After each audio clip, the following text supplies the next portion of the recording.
भिगवणमध्ये कुजलेल्या अवस्थेत आढळलेल्या गर्भवती महिलेच्या खुनाची इन्स्टाईट स्टोरी। इंदापूर तालुक्यातील मदनवाडी गावाच्या हद्दीत 22 ऑक्टोबर रोजी मदनवाडी पुलाखालील पाण्यात एका गर्भवती महिलेचा मृतदेह कुजलेल्या अवस्थेत आढळून आला।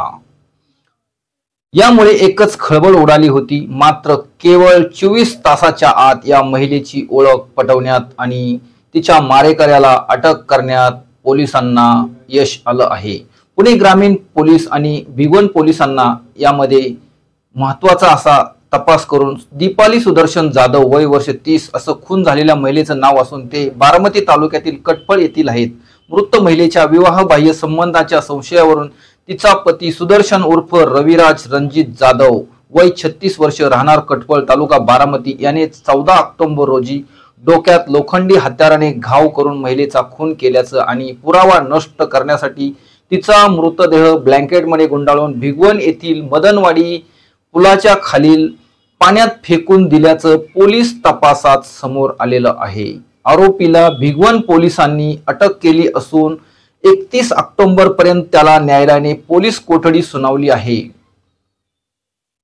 22 ऑक्टोबर रोजी सायंकाळी 4:30च्या सुमारास भिगवण तालुक्यातील मदनवाडी येथील पुलाखाली कुजलेल्या अवस्थेत या महिलेचा मृतदेह आढळून आला होता। अखेर या खुनाचा उलगडा करण्यात पोलिसांना यश आलं आहे। या महिलेचा मारेकरी दुसरा तिसरा कोणी नसून तिचा पतीच हत्यार असल्याचं पोलीस तपासात समोर आलं असून पत्नीच्या विवाहबाह्य संबंधाच्या संशयावरून पतीने ही हत्या केल्याचं कबूल केलं आहे। पत्नीच्या विवाहबाह्य प्रेम संबंधामुळे पती पत्नीमध्ये वाद झाला होता। हा वाद इतका टोकाला गेला आणि रागाच्या भरात पतीने पत्नीच्या डोक्यात लोखंडाने मारून तिचा खून केला। पुरावा नष्ट करण्यासाठी पत्नीचा मृतदेह ब्लँकेटमध्ये गुंडाळून तो इंदापूर तालुक्यातील मदनवाडी येथील पुलाखाली फेकून देण्यात आला होता असं पोलीस तपासात समोर आलं आहे। कोणतेही धागेदोरे नसताना आणि पूर्णपणे कुजलेल्या अवस्थेत मृतदेह असताना या गुन्ह्याचा शोध लावणे पोलिसांपुढे खरंच मोठं आव्हान होतं। मात्र अशातच त्या महिलेच्या हातावरील रविराज असा टॅटू होता आणि या टॅटूमुळेच या महिलेची ओळख पटवण्यात पोलिसांना यश आलं आणि त्यानंतर पोलीस मुख्य आरोपीपर्यंत पोहोचू शकले। बायकोचा खून केल्यानंतर पोलिसात नोंदवली हरवल्याची तक्रार। पहा, नेमका बायकोचा खून केल्यानंतर आरोपी असणाऱ्या पतीने आपली बायको हरवल्याची तक्रार स्वतःच पोलिसात दाखल केली होती। मयत महिलेच्या हातावर रविराज असा टॅटू होता। पोलिसांनी या प्रकरणाचा सखोल तपास केला असता स्वतः नवराच मारेकरी निघाल्याचे समोर आले आहे। 12 ऑक्टोबर रोजी पती पत्नीमध्ये वाद झाले होते। यातूनच तिचा खून केला आणि पुरावा नष्ट करण्यासाठी ब्लँकेटमध्ये गुंडाळून तिला फेकून देण्यात आलं होतं। हे पोलीस तपासात देखील समोर आलं आहे। असा लागला खुनाचा छडा। नेमका पोलिसांनी महिलेच्या हातावरील गोंधन असलेला फोटो आजूबाजूच्या पोलीस ठाण्यामध्ये प्रसारित केला जेणेकरून या मृत महिलेची ओळख होते। याच दरम्यान गोंधन असलेला मृतदेह हा दीपाली सुदर्शन जाधव राहणार कटफळ तालुका बारामती जिल्हा पुणे यांचा असण्याची शक्यता आहे।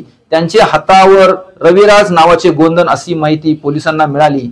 पोलिसांनी शोध घेतला असता सदर महिलेचा पती सुदर्शन उर्फ रविराज रणजित जाधव यांनी त्यांची पत्नी दीपाली सुदर्शन जाधव ही हरवली असल्याची तक्रार 14 ऑक्टोबर रोजी बारामती तालुका पोलीस ठाण्यात दाखल केली होती।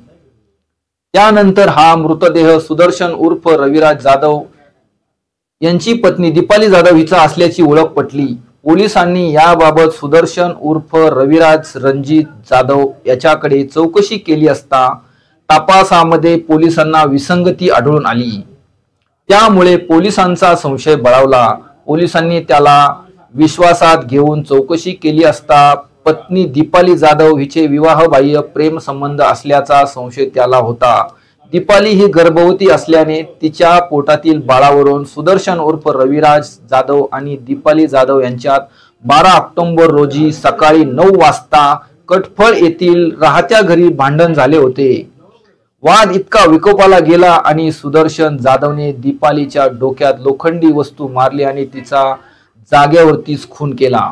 पुरावा नष्ट करण्यासाठी तिचा मृतदेह ब्लँकेटमध्ये गुंडाळून तो भिगवण पोलीस ठाणे हद्दीतील मदनवाडी येथील पुलाच्या खाली पाण्यात फेकून देण्यात आला होता, अशी माहिती पोलिसांनी दिली आहे।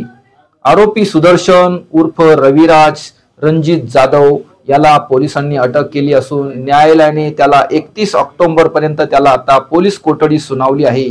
सदरची कामगिरी कोल्हापूर परिक्षेत्राचे विशेष पोलीस महानिरीक्षक सुनील फुलारी यांचे मार्गदर्शनाखाली पोलीस अधीक्षक संदीप सिंह गिल्ल, अप्पर पोलीस अधीक्षक गणेश बिरादार, उपविभागीय पोलीस अधिकारी मधुकर भट्टे यांचे सूचनाप्रमाणे स्थानिक गुन्हे शाखेचे पोलीस निरीक्षक अविनाश सिळीमकर, भिगवण पोलीस स्टेशनचे सहाय्यक पोलीस निरीक्षक विनोद महांगडे, स्थानिक गुन्हे शाखेचे सहाय्यक पोलीस निरीक्षक कुलदीप संकपाळ, पोलीस हवालदार बाळासाहेब कारंडे, स्थानिक गुन्हे शाखेचे अंमलदार अभिजित एकशिंके, स्वप्नील अहिवळे, अतुल डेरे, ज्ञानेश्वर क्षीरसागर, अजय घुले, निलेश शिंदे, अजय देडे, भिगवण पोलीस स्टेशनचे अंमलदार सचिन पवार, महेश उगले, रामदास करचे, संतोष मकरे, गणेश करचे, आप्पा भांडवलकर, रणजित मुळीक, मयूर बोबडे, विठ्ठल वारघर, वर्षा जामदार, कविता माने इत्यादी कर्मचाऱ्यांनी या तपास कार्यात सहकार्य केले आहे।